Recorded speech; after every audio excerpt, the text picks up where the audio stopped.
एक तारीख जिसने भारत के इतिहास को नई दिशा दी।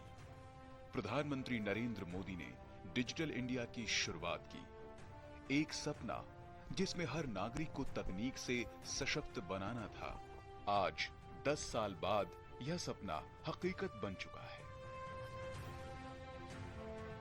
आज भारत डिजिटल भुगतान में विश्व का नेतृत्व कर रहा है। आधार, जनधन और मोबाइल, इस त्रिशक्ति ने सरकारी योजनाओं को सीधे लोगों तक पहुंचाया। जनधन योजना ने लाखों ऐसे लोगों के बैंक खाते खोले जिन्होंने पहले कभी औपचारिक बैंकिंग का इस्तेमाल नहीं किया था। जनधन योजना में 56 करोड़ से अधिक खाते खोले जा चुके हैं। ये खाते लोगों को सरकारी लाभों तक सीधी पहुंच और पैसे बचाने का एक सुरक्षित माध्यम देते हैं। वहीं आधार ने प्रत्येक निवासी को एक विशिष्ट पहचान प्रदान की है।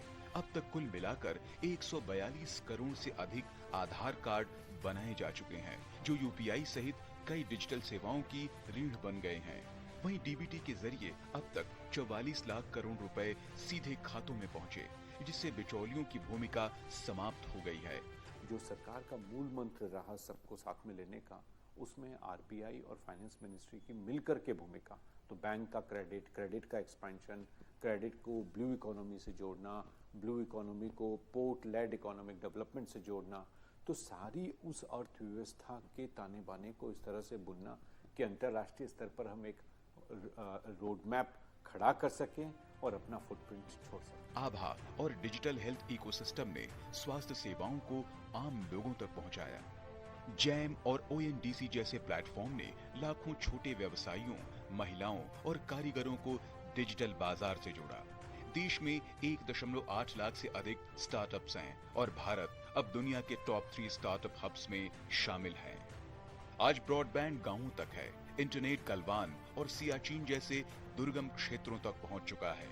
भारत नेट योजना के तहत 2.14 लाख ग्राम पंचायतें हाई स्पीड इंटरनेट से जुड़ चुकी हैं। हमारे गांव में भारत नेट आया है, उससे किसानों को बहुत ही अधिक सुविधा हो रही है, चाहे उसमें कृषि ऋण हो या हमारी गेहूं खरीद हो या कोई कृषि संबंधी कागजी काम हो, ये सब हम अब घर बैठे ही अपने मोबाइल ऐप द्वारा पूरा कर लेते हैं। ये जैम पोर्टल और ओएनडीसी पोर्टल जो इतने ट्रांसपेरेंट पोर्टल हैं, इसके माध्यम से महिलाएं अपने क्वालिटी प्रोडक्ट को अगर सरकार को उनकी आवश्यकता है उसके माध्यम से उपलब्ध करा सकती हैं। गवर्नमेंट इसमें सपोर्ट भी करती है। गाइडलाइन भी जारी की गई है जिसमें कि महिलाओं द्वारा उत्पादित प्रोडक्ट का भी रिजर्वेशन रखा गया है। तो एक बहुत अच्छा इनिशिएटिव सरकार की तरफ से लिया गया है। गवर्नमेंट की जो ऐप है उसमें सिंगल विंडो हमें काफ़ी फैसिलिटी मिलती है, जैसे स्टार्टअप इंडिया रजिस्ट्रेशन, एक्सपोर्ट के लिए आईएसवी कोड लेना, अन्यथा अन्य और भी चीज़ें उसमें से हम ले सकते हैं, राइट। जैसे आपको कोई अपना भास्कर आईडी बनवाना है या आपको अपना आर्टिजन अप्लाई करना है, तो वो सब सारी की सारी सुविधाएं हमें एक ही सिंगल ऐप पे मिल जाती है।